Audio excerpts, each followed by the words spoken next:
Five exceptional writers are here to talk about their gutsy, extraordinary heroines. Jayashree Mishra, Kiran Mandal, Sujata Parashar, Rucha Chitrodia, and Vani Mahesh. In yet another edition of WorldLit, a high five between BIC and the Bangalore Literature Festival. Vani and Rucha are out with their first novels. Vani with Meet Me in the Middle, set in Bangalore, and Rucha with It's Also About Maina, set in Bombay. Jayashree and Kiran have written many books, created many female characters. Rani Lakshmi Bai in Jayashree's Rani, Kamla Malik in Kiran's More Things in Heaven and Earth.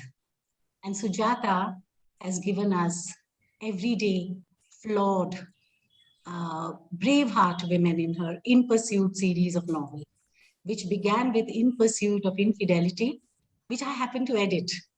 Which year was that, Sujata? That was 2009, Shiny. Okay, Sujata, your clock starts now. Thank you. Thank you, Shiny. Thank you, BIC, and thank you, BLF. Hello, everyone. It is my pleasure to join and moderate this amazing session of the WorldLit series titled In Awe of Eve. The panel brings together an amazing and extremely versatile contemporary Indian writers. Shiny has already introduced them to you all, but let me mention their names once again. We have in the panel with us Jayashree Mishra, Kiran Mandal, Vani Mahesh, and Rucha Chitrodia. A hearty welcome to all of you ladies. Hi. Hi. So let me quickly share the session flow before we move on. The session has been divided into three different sections. Section 1 is a common question to all of you. Section 2 will focus on your individual works, and section 3 is something called a rapid fire or a spontaneous round where you have been divided into pairs. We'll talk more about it once we reach section 3, right? So moving on, let's start with section 1. We all have written, as Shiny was saying, we have all written multiple books, most of us. And our focus has been, protagonists, lead female protagonists who are quirky, unusual, and oddballs, if I may call them so. In Pursuit of Infidelity, which was my debut novel, has this female protagonist called Sheena, and she views herself as an unconventional Indian woman, not only in her appearance, but also in her attitude. So she is short, she's dusky, she doesn't like to get into the kitchen, she only prays during emergencies, and so on and so forth. You're getting the idea what I mean. Now, my question to all of you is, has the image of the conventional Indian woman changed in India? And if so, what role fiction or literature has in changing society's attitude towards today's women? And I have these 4 slips here with me. So instead of getting into that dilemma, who will go first, I'll just pick up one of them. And I have Kiran. Okay. So you go first, Kiran. Has the role of the conventional woman changed in India, and what role does fiction play in this? Well, we've always had unconventional women in India, Sujata. So,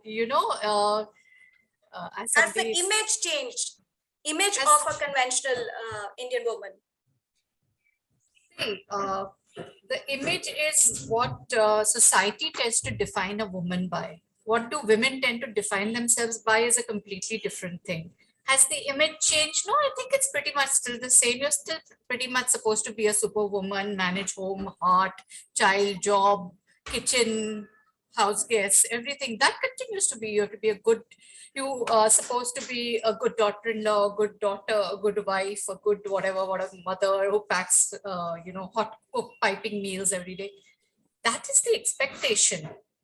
Do we continue to live by those expectations? No, I don't think so. I think women are setting their own definitions of who they want to be and what they are. And is fiction playing a role in it?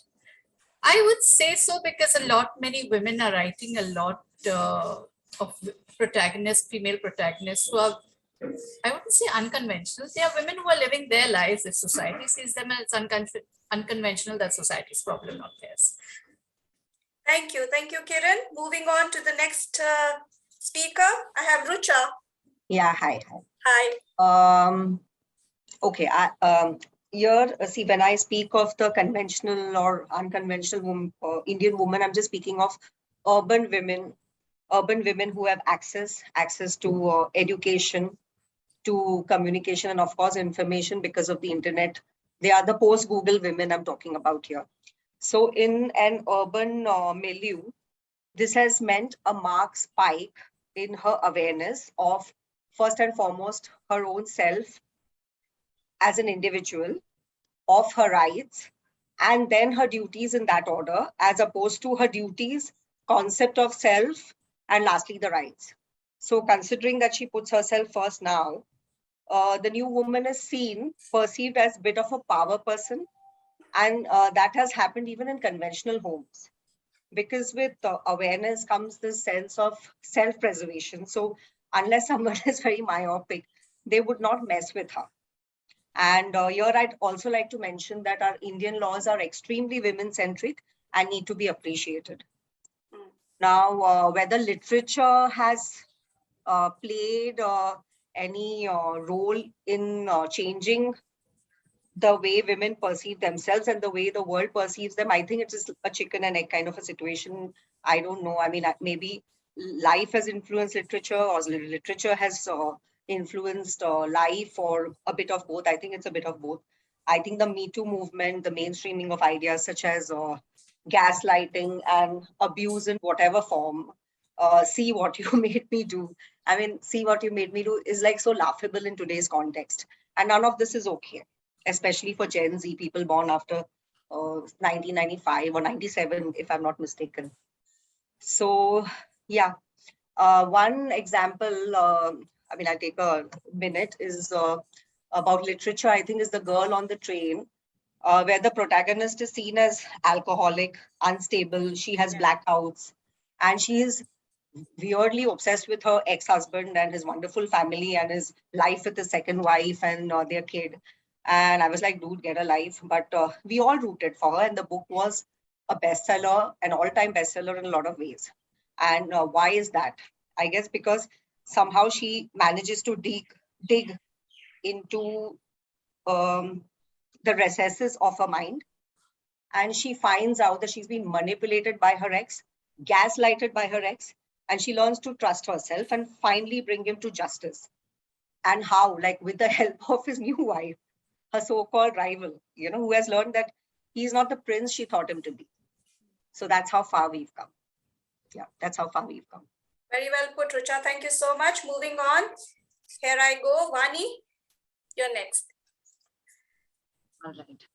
So has the image of a woman changed? Probably in the urban India, maybe not so in the rural India or, the lower middle class strata, but definitely in the urban India, the role has changed. That's more so because, as both Kiran and Rucha said, women have started perceiving themselves differently. They don't want to be these super women anymore who handle a job, home, her children, everything.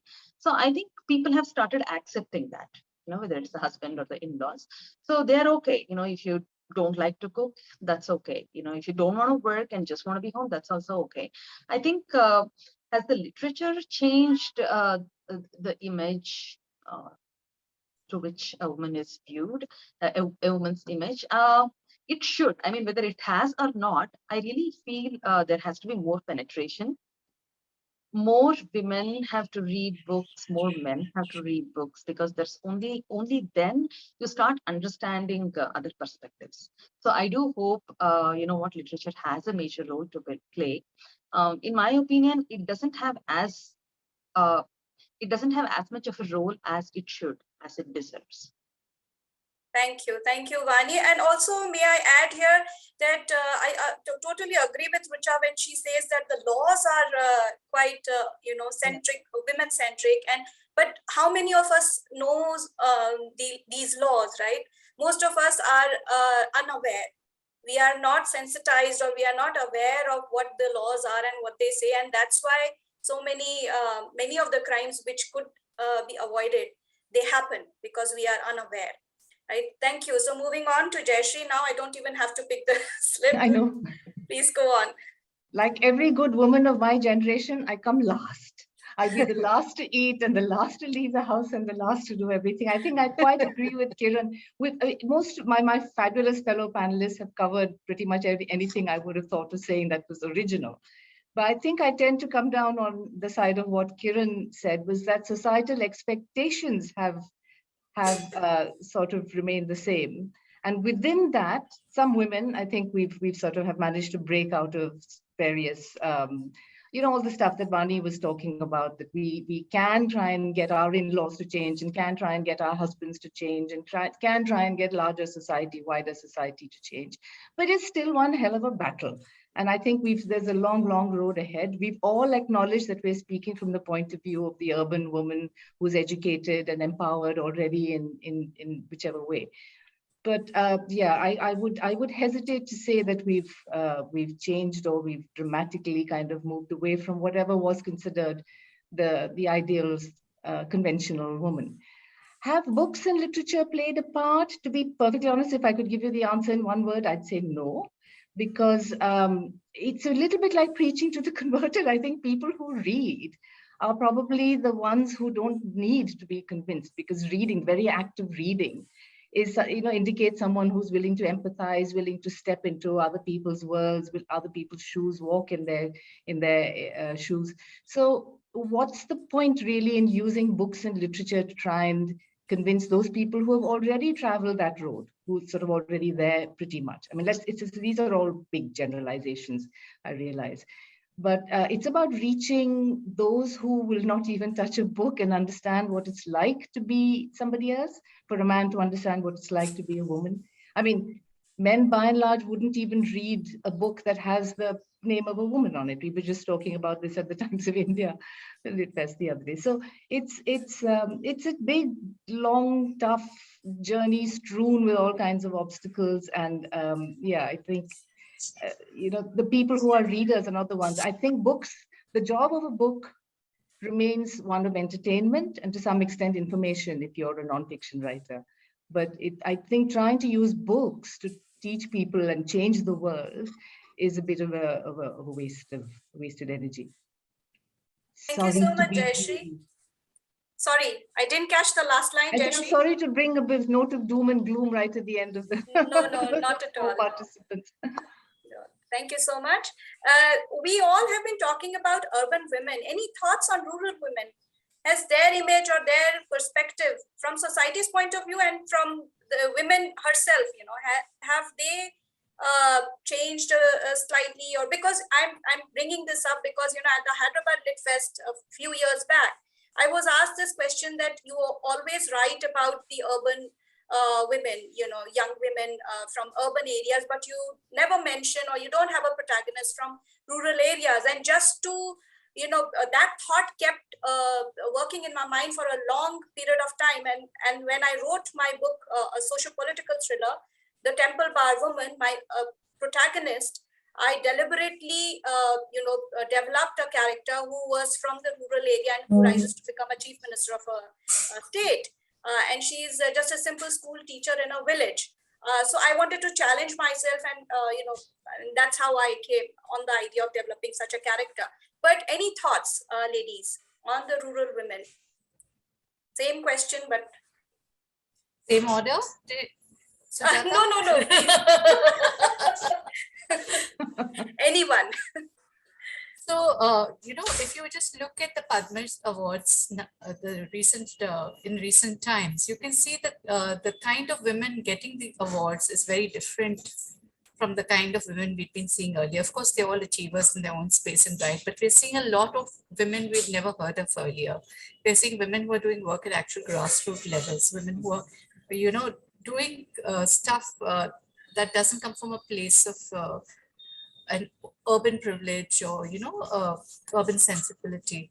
And I think this is most indicative of the change that we're seeing in the rural women. The rural women, while they do have infinite challenges that we cannot even comprehend as urban women, they're a lot more empowered and a lot more stronger than we give them credit to be.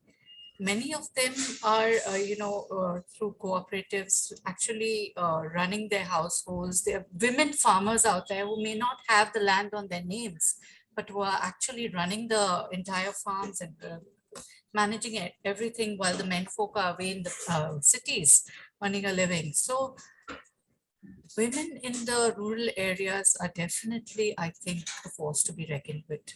We don't give them enough credit. I mean, I'm just saying this from a perspective of an outsider. I don't have any grassroots experience or interaction, but what I observe and what I read and what I see, this is the sense that I get. Thank you very much, feel Kiran. Yeah, very well said. Anyone else? Sorry Yes. to interrupt. I feel quite relieved to hear that, Kiran, because you see, I come from Kerala. And if I were to start talking about how much development I've seen among women in Kerala who, let's say, are from, you don't really have a rural Kerala anymore because it's such an urbanized state, but still people who come from not the big cities and from smaller towns and villages. I would have been a bit concerned that I'm speaking for about a very small minority. So to hear you say that is actually quite comforting. Because the women in Kerala have definitely rallied themselves and organized themselves, largely done by their own, their own determination. But they have been helped. Let's not leave out the fact that there've been enough men within the system willing to help them along the way as well. And whether they're within the family or even within organizations, that's besides the point.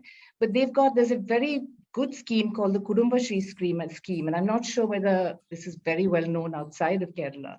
But it is like a democracy for the women, by the women, of the women. It's completely run by women and is completely meant to support other women. And it works a dream. Where we've had to rely on the help of the authorities, and here I think Rucha's point about the law and at government level certain changes being, welcome changes having come in is very valid, is that the government has decided to has adopted the Kudumba Shri scheme. So wherever you go to get any kind of, whatever that might be, a certificate or a piece of paper you need from the government, the first port of call is the Kudumba Shri woman. So you get through, and they're the ones who help you to fill in the forms and do all the various things. And then they send you to the different departments. So they've created employment for the Kudumba Shri women as well. It's really fabulous. And I think it's something that ought to be replicated. I'm not sure how much it does exist outside of Kerala, but I'm pleased to hear Kiran say that it seems to be something wider. Thank you. Thank you very much, Jayashree. Anybody else? Vani or Rucha, would you like to add to that, or shall we move to section 2 then? I personally feel that financial independence, which is happening even in rural areas, is a kind of a leveler. And as I said, this mobile phone, I mean, it's information age, has also been the biggest leveler. Like, so rights. So when you were saying that, how aware people are. I guess people are aware at every level now. Like even here on the roads, you see the people who stay on the pavement dwellers, even they are quite aware of their rights, I guess. They keep reading up, and I think this has been the biggest societal change that has happened. So obviously it's going to percolate to every level. So rural women are no exception. Right. Yeah. Thank you very much. So let's move on to section 2 now, and these are going to be individual questions. And I'm not going to play slip or bring out the tricks. Jayashree, you were saying that you always end up going last, but this time you go first. Yeah. My question to you is, your historical fiction, Rani, is about one of the most distinguished warrior queens of our country and much loved, Rani Lakshmibai. In the novel, you have managed to capture not only her warrior spirit, but also the sensitive aspects or her vulnerabilities and apprehensions as a young girl who suddenly gets, becomes a queen. And you have also managed to, portray her loneliness after the death of her husband and infant son, and what all she goes through. You've dealt very beautifully and sensitively in the book. My question to you is, what prompted you to bring out the different or the lesser known shades of Rani as a woman, and how did you go about developing this character? You see, the only thing I knew about Rani Lakshmibai came from, and I think that would probably apply to all of us, from my primary school textbook. And there was this little pen picture of a woman astride a horse with the sword aloft in one hand and a baby strapped to her back. There was very little by way of explanation. I mean, obviously we understood the sword bit because she had fought the British, so we knew that she was a warrior. But why on earth a woman would ride into battle with a little baby strapped behind her back was something that I don't think my history teacher even knew. So we were never told this, and it remained a mystery forever and ever. To be perfectly honest, we've been taught history very badly. Certainly I was, and I'm really sorry to any history teachers out there who do their job well. But having been left sort of utterly mystified by what prompted Lakshmibai to do these kind of bizarre things, I sort of started developing an interest in historical fiction, and that's where I was getting most of my information about history from. I happened to be living in London at the time, and the British archives, the British Library was available to me. There's 17 miles of filing cabinets available on just India alone. So within that, there was a huge amount of material, surprisingly huge compared to what I could find in the National Archives in India, on Rani Lakshmibai specifically. And the more I read, the more mystified I found myself getting, because obviously what you read from a lot of, especially the primary sources in England, is this, you get this portrayal of a very a wicked, immoral, they called her Jezebel kind of figure, that the whole picture running so contrary to what we were taught to believe about Rani Lakshmibai being this, very fine and honorable, brave character. So yeah, that was how I sort of decided that there was no way I was going to be able to portray Rani Lakshmibai in all of her wholeness without exploring her as her journey as a young girl and as a young bride and a wife, a mother, a daughter, because that's a very important relationship she has is with her father. So in all of us, I think, we all are complex personalities. None of us are unidimensional. We've got, we've got these sort of multifaceted, multiple identities. And so there's, in order to do justice to someone as fascinating and as complicated a character as Rani Lakshmibai, there was no way I could just view her as a martial character, which is what all previous depictions of her have been. So it became terribly important for me, certainly, to show her as a woman. And that meant everything, the emotional side of this woman, which was very difficult to get to because there was, again, all her personal papers had been burnt after she'd lost the final battle at Kalpi, at Kote Ki Sarai. She was, whoever were her supporters knew that the writing was on the wall and they had to kind of distance themselves from her. So her papers were burnt. There was nothing really to rely on. So therefore, I had to resort to imagination and things that eventually got me into trouble because of my portrayal of her as a woman rather than as a warrior. But it felt terribly important to do her justice and to kind of be able to tell her whole story rather than just one aspect of it. Right. That was quite insightful. Thank you, Jayashree. Moving on, next is Kiran. Kiran, your character Kamla Malik, she's the lead protagonist of your latest book, More Things in Heaven and Earth. It's a complex character where she has multiple layers, and you have successfully managed to delve into the mind of a tormented woman who wants to move on in life, but is held back because of the memories of her late husband. So my question to you is, what led to you to create such a dark and unpredictable female character? That's a very interesting question, Sujata. And I really haven't analyzed what made me write Kamla Malik as she was. I think she just wanted to be written. But having said that, I've always been fascinated by this concept that as a widow, your life is over. As a widow, you are supposed to no longer have any wants and needs in India, even if you're a young widow. I mean, historically, we know what has happened to widows in Banaras. We know that, we've had the tradition of sati, and we know all of that. And we know that in the modern context as well, women are not supposed to, there is not much of openness about a widow going about resuming life, so to speak, with another man and moving on. While for men, of course, it was always understood that even before, the ashes cold of the first wife, they would be hunting around for another woman for him to marry. And, because how would he live alone? True. So I wanted to explore the fact that what happens if you lose your husband when you're young, and when you're in the prime of your life, and you have your needs and desires, and you still want to live on, and but of course you're within your mind you're still grieving, or you're still mourning the loss of your husband. So this is the conflict that I wanted to explore. Also the fact that what you think and what is reality may not often coincide.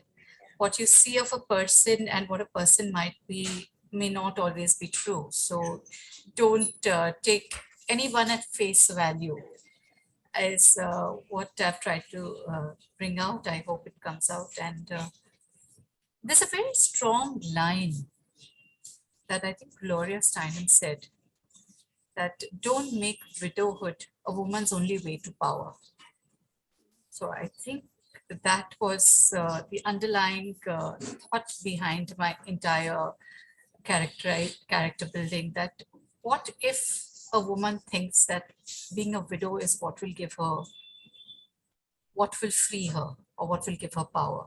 So I think I moved on from that perspective, that being a widow might not be necessarily the disabling point in a woman's life. And Thank you. yeah. Would you like to add to that, or No, sorry, no, I no, hope no. I didn't cut you. Not at all, Right, not at all. right. That's about it. Very well said, and you gave us a good glimpse of Kamla. Thank you very much. Moving on to Rani now. First of all, Rani, I must congratulate you for the title. I love that song. I don't know whether you know this or not, but your title, Why Don't You Meet Me in the Middle, reminds me of that popular song by, what's the, Zed and Maren Morris. Yeah, I for a long forget the time in name. my house. Sorry? The song played on loop for a long Oh time. yeah, in my same house. here. So Not mine, I got it. congratulations for the title. I just love it. And I think I'm going to listen to it once again after the session. Now coming to your question. So if Kiran's character, Kamla has dark shades to her personality, your protagonist Anu is equally quirky and amusing. Now my question to you is, was it only external pressure that forced Anu to change and accept her new lifestyle, even at the cost of her own peace of mind? Or was Anu also as aspirational as her husband, but perhaps because of the conditioning or something else, she did not realize it? No, actually, Anu is someone who cannot be pressurized, and Anu is someone who is not at all aspirational. So the only reason she is someone who fights for her happiness. I wrote about a protagonist like Anu because I have met such people and they fascinate me. They are not highly ambitious. They are okay in their setup. They have constructed this beautiful, perfect world, and they're okay in their comfort zones. So usually, we want to break the comfort zone. We want to come out of it. We want to achieve the next best thing. So I just wanted to write about someone like her. And why she agrees to, get out of her comfort zone and get into a society that is beyond their means and beyond her, beyond what she wants in life, is because she feels her husband has made enough sacrifices in that relationship. So she feels when this big thing comes from him, she decides to just give it a try because just guilt that he has sacrificed so much. Women are very easy to get on the guilt trip, right? Yeah. So it's basically that guilt trip when he keeps saying, look, I did this, I did that. I have never objected to anything that you wanted so far in our life. Perhaps that conditioning part comes there, that guilt thing, which we have conditioned ourselves to take it on all on ourselves. Maybe that is the reason, Vani, do you think that plays a part? Because you're yourself mentioning the guilt trip that she goes into because she thinks that husband has sacrificed a lot and everything. Sorry, I just thought of it. No, not at all. Probably you're right. There is always this conditioning in us that, when your husband does something for you, then it's like you owe him one sort of a thing, right? Oh, your husband is so helpful. Your husband is so supportive. So I think there is this conditioning which is in all of us, even when we are, the go-getters and, these powered women. I think it's there at the back of our heads. So maybe that was part of it, but basically she does this because when she looks back at their life, she feels it's okay. You know what? Probably this one time I can give in to him. But one of the sacrifices, the so-called sacrifice, I mean, they're a young couple, you know, there are not many sacrifices that you need to do at that age. He's, you know, gainfully employed. He's a techie in Bangalore. The one thing was he wants to move to the US, and she says there is no way she's going to give up Bangalore. And then he wants to live with his parents, and she says, no, after marriage, it's neither with your parents nor with my parents. We're going to live on our own. So little things like this that you see in everyday life. So she feels, okay, you know, let me just give it a try. I think that's why she moves to this locality, which is not her cup of tea at all. Thank you, Rani. So I'm coming to you, Richa, now. Your sensitive and beautiful novel, it's also about Maina. Do you call her Maina or Maina? How is Maina. Maina? You can call her Maina also. I mean, Maina. It's as much about heartbreak as it's about healing. At the center of the plot is this endearing, sensitive young woman. Through her, you have explored the deep desires and complex emotions of today's woman. What I want to ask you is, do you think, like Maina, more and more Indian women, young women from smaller cities, towns, or even villages are becoming open to the idea of shifting to a metro city like Mumbai?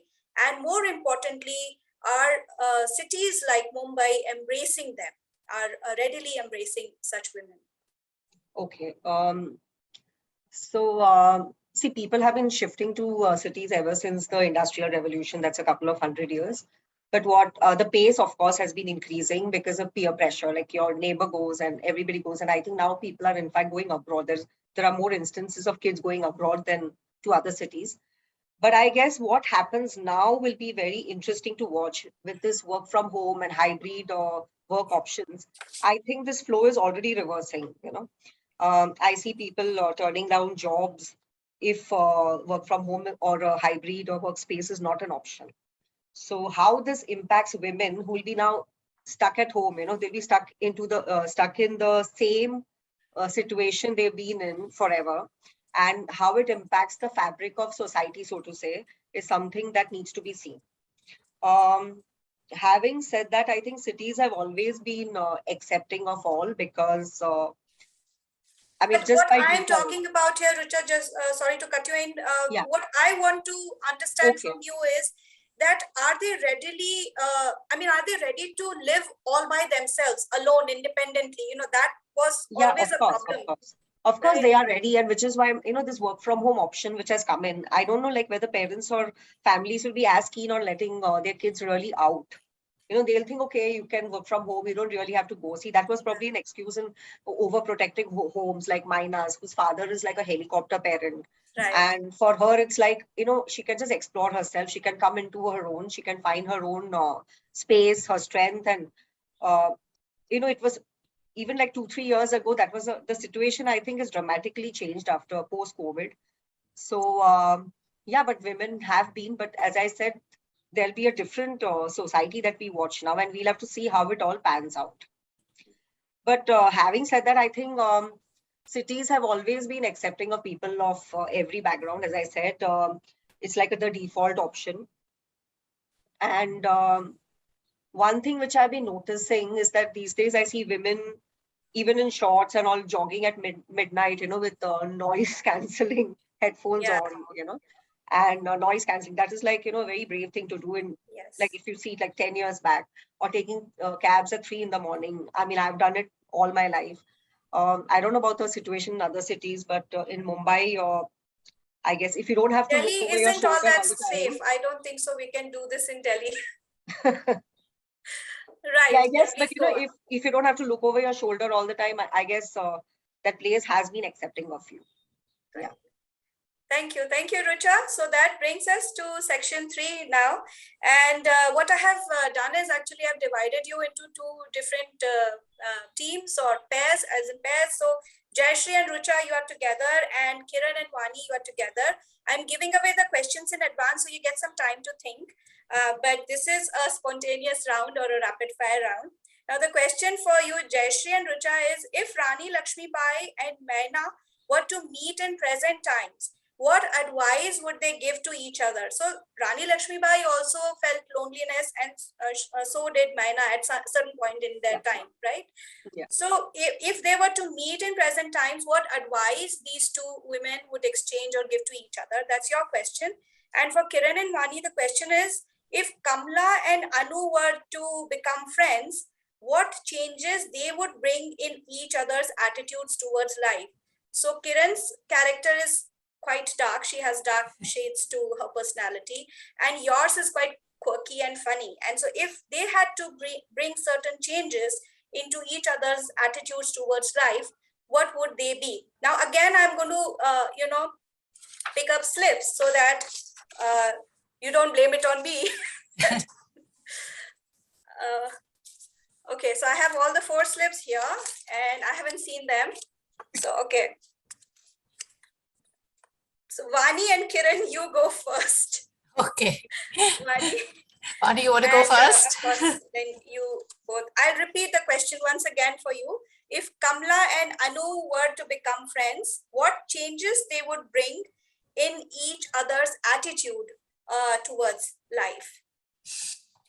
I do hope Anu would make Kamla a lot more chill. Kamla is too darned intense and too brooding and too Heathcliffish, a female version of that. So I think Anu would tell her, like, chill, Muddy.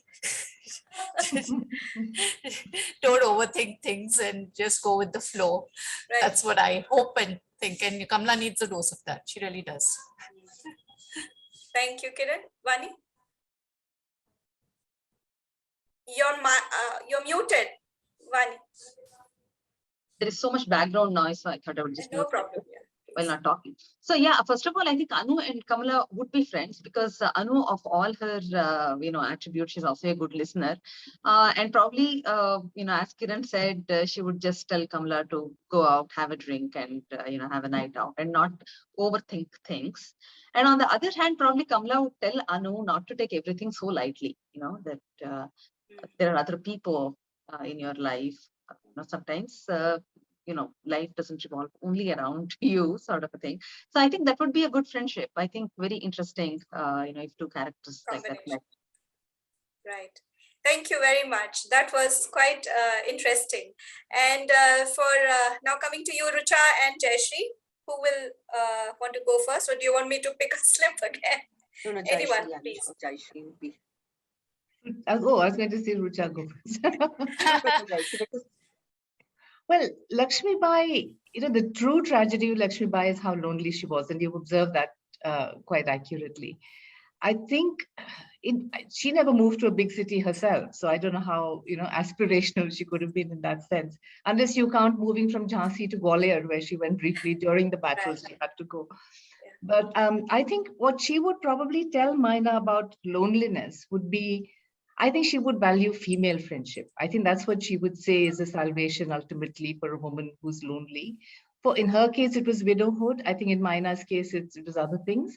But Rani Lakshmi Bai did make a big point of, in her case, it was her maids, because again, it was very difficult for her to find her equals and peers because she was the queen. So, but she did genuinely befriend her maids, and they were very close enough for one of them to impersonate her later in battle. So they did whatever they did, everything was done together. And I genuinely believe that for her, some of the salvation towards the end came in the form of these friendships. So maybe that's what, I don't know whether that would work for Maina though, Rucha, whether you think that would be enough given her circumstances.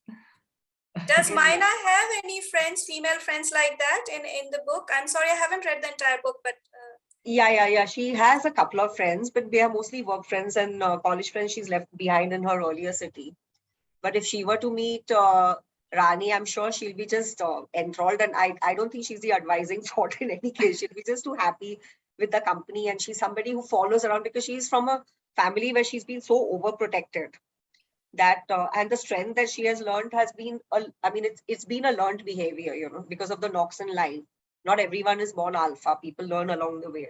And she would just look up to Rani and she'd be like thrilled to have her as not as a friend, but as a mentor. Advice, I don't think there's going to be any advice coming from her. Anything which is her strength area, like, which is part of her personality and which she may want to share with something that will help.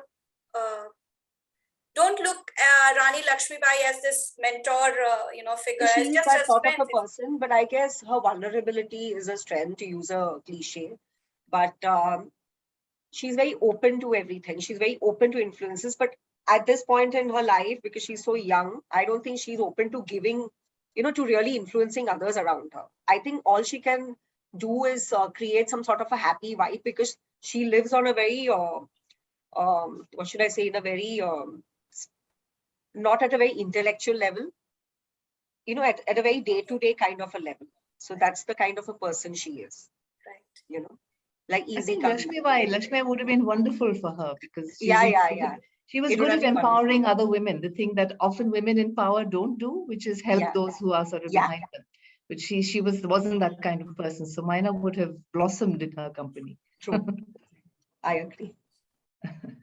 So we are coming towards the end of the session. Any last thoughts, ladies, on the topic In Awe of Eve? Any last thoughts anyone has to say? Do you think we should have had some men here too? Because I don't know, well, Yeah. we're all clearly in awe of Eve. We sort of know the strengths and the powers to reckon with. But yeah, we need to get the message out there. So I don't know who's going to be listening to this, but hopefully it's men who will be more in awe of Eve. I think they already are, but they don't admit it. I'd just like to ask Sujata. I would like you to speak about your characters, Sujata, because So I've briefly touched upon Sheena, that's how my journey. I'm a chance writer, by the way, and I wasn't thinking that my first book will even get published. I was writing it for self-consumption. So when I was developing this character, Sheena, many years later, after I had written the book and it come out and it became a bestseller and everything, I realized that Sheena was actually unconsciously certain characters that I had read. I was a voracious reader during my college days. I started reading very late in life, but during my college days, and I read this book called Madame Bovary, and I don't know how it happened, but certain aspects or certain traits of her, I think unconsciously got reflected in Sheena as well. And I brought it out at the Bangalore Lit Fest, in fact, where we talked about flawed women. I spoke about that. So that's how my journey started with Sheena. And after that, again, not consciously, but mostly unconsciously, I've been working. I mean, the books that I brought out, all the female protagonists are somehow odd or flawed or whatever you may call it. But I see them as perfect women.